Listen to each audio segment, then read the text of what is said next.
전 인류가 동시에 경험하는 코로나 팬데믹 상황 속에서도 하나님께 예배할 수 있도록 인도하신 이 시간에 감사드리며, 특별히 동네 중앙교회의 목사님과 성도님들과 함께 예배드릴 수 있어서 참 기쁘고 감사합니다.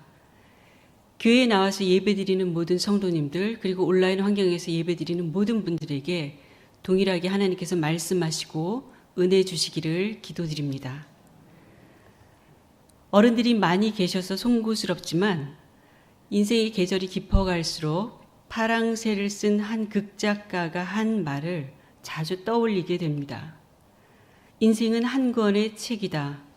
우리는 태어나서 죽을 때까지 매일매일 그 책의 한 페이지씩을 쓰고 있다.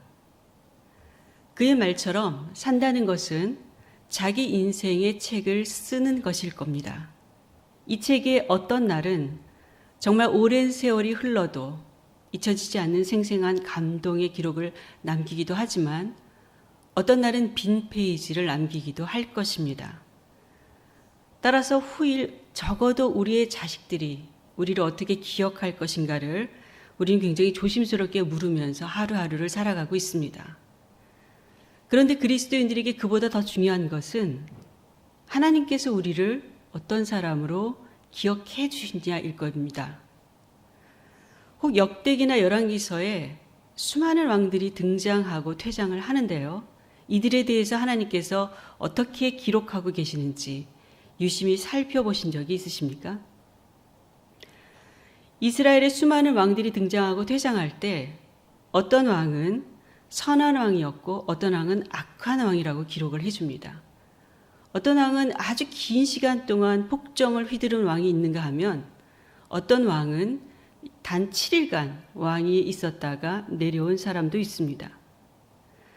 어떻게 등장하고 퇴장했든 인간의 시각으로 보면 그들은 역사의 뒤연이었습니다.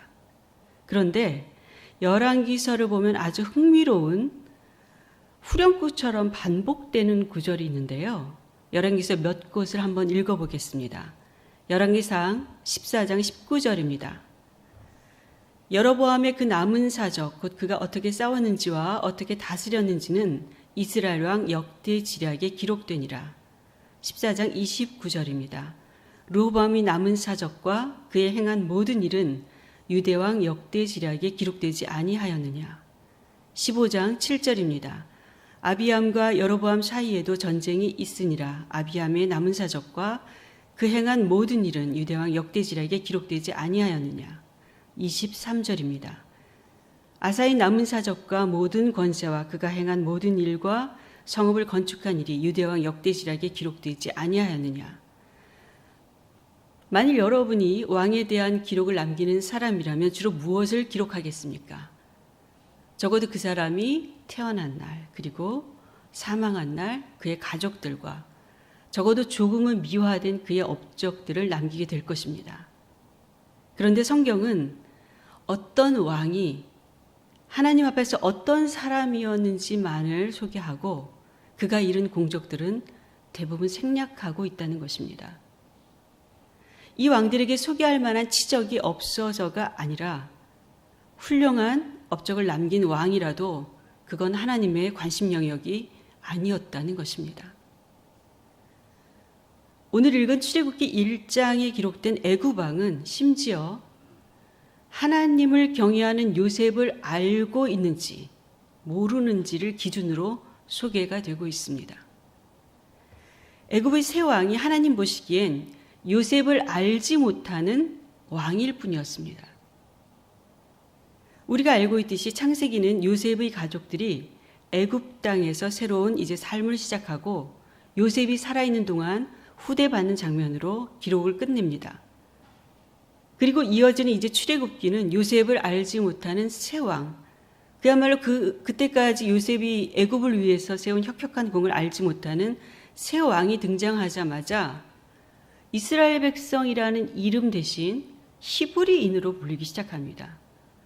이 히브리라는 말, 이불이라는 말은요, 변두리 사람, 주변인, 떠돌이 소수민족을 뜻하는 말입니다.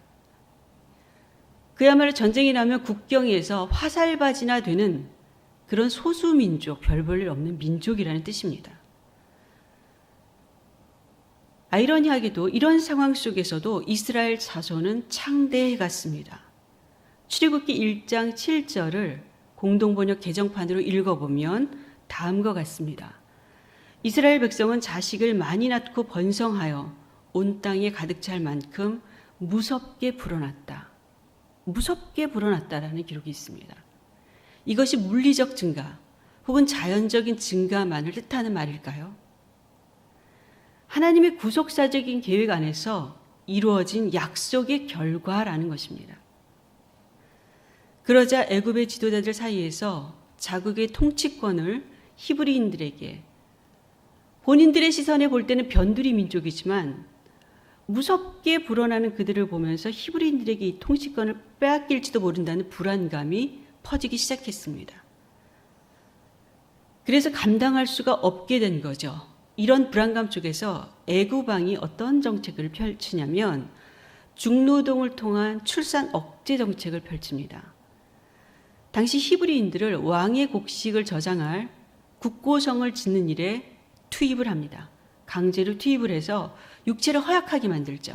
허약하게 만들고 수명을 단축시켜서 어떻게든 인구 증가를 막으려고 합니다. 그러나 학대를 받을수록 이스라엘 백성들은 더욱 늘어갔습니다. 그러자 애굽 왕은 이번에는 조상 대대로 유목민족이었던 이스라엘 백성들에게 농사를 짓게 합니다. 이건 단순히 직종의 변경이 아니에요. 이스라엘 백성이 어떤 민족적인 동질성을 파괴하고 약화시키려는, 그래서 그들의 문화까지도 애굽 문화에 종속시키려는 문화 말살 정책이었던 것입니다. 그러나 그것도 별 효과를 거두지 못했는지 애굽 왕은 산파들을 불러 남자 아기들이 태어나면 죽이라는 특명을 내립니다. 이 특명을 받은 산파 시브라와 부하가 다른 이스라엘 백성들처럼 사실은 히브리 노예일 뿐입니다. 그러나 세계 최강국의 왕보다 더 두려워했던 분이 있었기 때문에 히브리 남자 아기들을 그대로 살려두었습니다. 이내 애굽 왕에게 이 신문을 받는 산파들이 히브리 여인들이 애굽 여인들보다 건강해서 산파가 도착하기도 전에 아기를 낳는다라고 설명을 합니다. 실제로 애굽 여인들보다 이스라엘 여인들이 얼마나 건강했는지는 알 수 없지만 평소 노동이나 운동을 많이 한 여인들이 그렇지 않은 여인들보다 빠르게 해산하기 때문에 충분히 설득력 있는 지혜로운 답변이었습니다. 출애굽기 1장을 보면 애굽 왕이 우리가 지혜롭게 하자는 말을 해요. 지혜롭게 이 백성을 다스려야 한다. 그러지만 지금 세계 최강국 대 변두리 민족의 대결, 그리고 애굽 왕의 지혜 대 산파들의 지혜 대결처럼 보이는데, 이 지혜의 대결에서 결국 승자는 누구였냐면 하나님을 두려워한 사람들이라고 성경은 기록해주고 있습니다. 이후 애굽 왕은 온 백성에게 남자 아기가 태어나면 나일강에 던지라고 그 강력하게 정책을 밀고 나가지만 이스라엘 여인들은 하나님 손에 아이의 생명을 맡기며 갈대 상자를 만듭니다. 생명을 살리는 이 산파들의 지혜가 여기서 머물렀던 것이 아니라 그것이 어떤 속도보다도 빠르게 퍼져나간 것입니다. 그래서 모든 각 가정의 여인들이 아이들을 살리는 그 생명의 역사로 이어지고 있는 것입니다. 출애굽기 1장의 상황은 일제강점기 시절에 일본이 우리 국민들의 생명과 인권, 노동력을 유린했던 그 조선 말살 정책을 펴던 상황과 크게 다르지 않습니다. 일제의 야욕이 거침이 없었고 독립이 지체되면서 사람들이 변절하기 시작했습니다. 그러나 1919년 2월 동경에서 유학하던 학생들이 28 독립선언서를 작성하고 만세 시위를 시작했습니다. 그 중심엔 누가 있었냐면 하나님을 경외하는 사람들이 있었다는 것입니다. 그중 한 사람이 김마리아입니다. 김마리아가 독립선언서를 가슴에 품고 들어와서 전국을 돌며 독립선언을 알렸다고 합니다.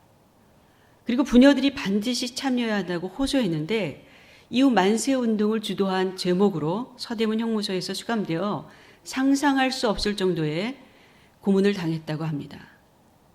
김마리아는 추록 후에도 정신여학교 이제 본부를 두고 대한민국 애국부인회를 결성해 상해 임시정부를 지원하는 사역을 했고, 김마리아를 중심으로 재조직된 대한민국 애국부인회의 임원들은 총무를 제외하고 대부분 장로교 여성도들이었다고 합니다.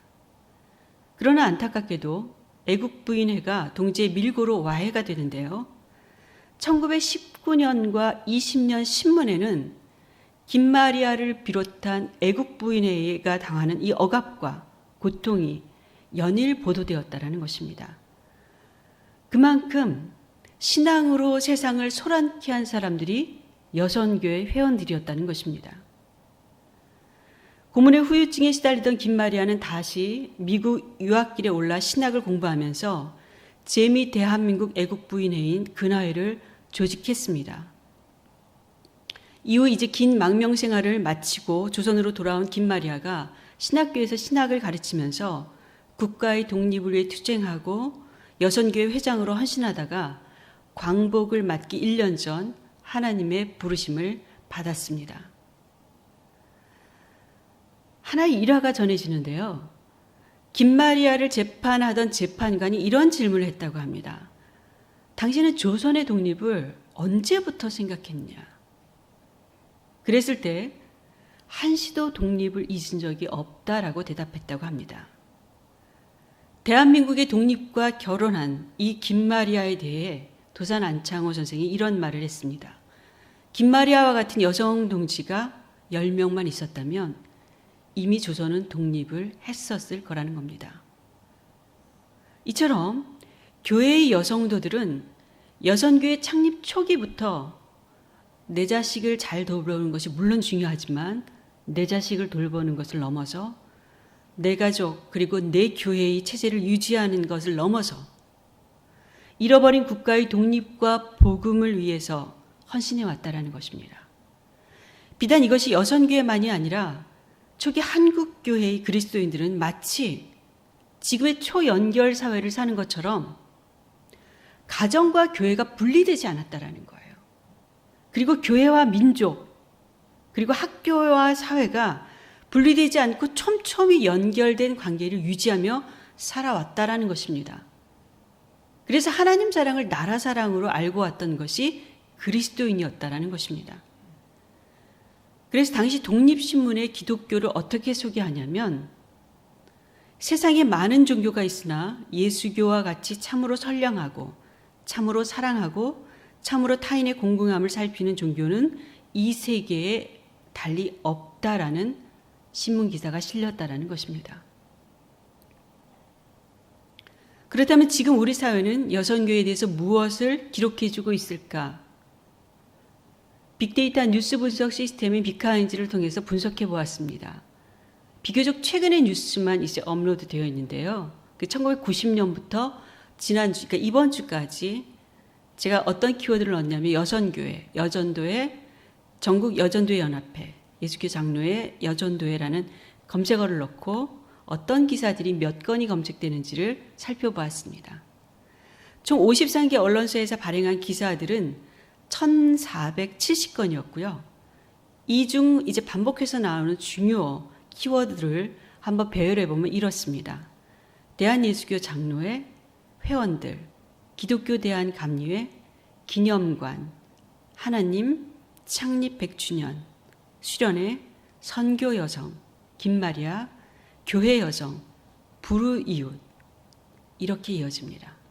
위치에 보면 여성교회는 이제 교단 중에서 예수교 장로회 그리고 기감에서 가장 활발하게 사역을 했고 선교하는 여성으로서 교회하는 여성으로서 불우이웃을 위해서 봉사했음을 짐작해 볼 수 있습니다. 이것이 사회에 미친 여성교회 사역이고 매우 귀한 흔적이 아닐 수 없습니다. 그럼에도 불구하고 100년간 지금 수고하고 헌신해 왔잖아요. 여성교회가. 100년간 수고해온 것에 비하면 아쉬운 기록이 아닐 수 없습니다. 이는 남성교회를 검색해도 비슷하고 청년선교회를 검색해도 비슷합니다. 따라서 선교적 교회로서 여선교회가 앞으로, 그리고 제자요 시민으로서 우리 모든 성도들이 어떤 영성, 어떤 생활 영성을 가지고 살아갈 때 어떤 일이 일어날 수 있는지 사도행전 9장 36절의 말씀을 살펴보면서 우리의 사역과 삶을 돌아보려고 합니다. 사도행전 9장 36절에는 이런 말씀이 기록되어 있습니다. 욥바에 다비다라 하는 여제자가 있느니라. 예루살렘 안에 유대인들, 특히 이제 사도로 칭하는 유대인들은요, 제도화된 교회를 유지하는 것 자체가 목적이었습니다. 그래서 땅끝까지 복음을 전하라는 하나님의 명령 자체도 어기면서 그냥 복음을 예루살렘에 가둬두고 말았습니다. 그러나 누구든지에게 전해져야 될 그 복음을 막을 수 없었습니다. 그래서 복음은 유대인이 아닌 이방인을 통해서, 사도가 아닌 집사를 통해서, 또한 남제자만이 아닌 여제자를 통해서도 전해집니다. 그러던 중 9장은 한 여제자의 죽음과 그의 죽음을 슬퍼하는 사람들의 행동을 집중 취재하듯이 보도를 하고 있는데요. 그의 죽음을 받아들일 수 없었던 사람들이 왕복 하루 걸리는 곳에 베드로가 있었습니다. 베드로에게 달려가 간청해서 오게 합니다.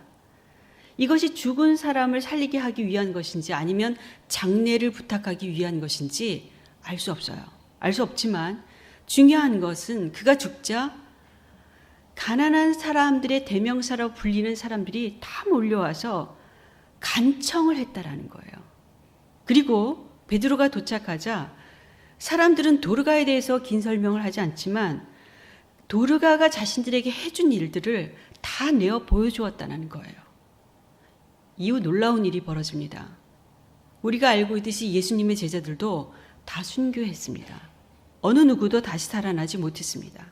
그런데 재봉 솜씨 하나로 사람들을 위로해주며 함께 살다 죽은 도르가를 하나님께서 다시 살리셨고 그것을 본 많은 사람들이 주를 믿게 되었다는 것입니다. 여기서 중요한 것은 성경이 무엇을 기록하냐라는 것입니다. 도르가가 많은 것을 행했다라는 것보다는 성경은 항상 약자들을 편애하시잖아요. 하나님은 약자들이 하나님이신데 보면 여제자의 행적보다도 그를 잃은 이웃이 얼마나 고통스러워하는지, 또 그를 다시 살려내기 위해서 얼마나 간절한지, 살아난 그를 보고 얼마나 기뻐하는지를 주목하신다라는 겁니다.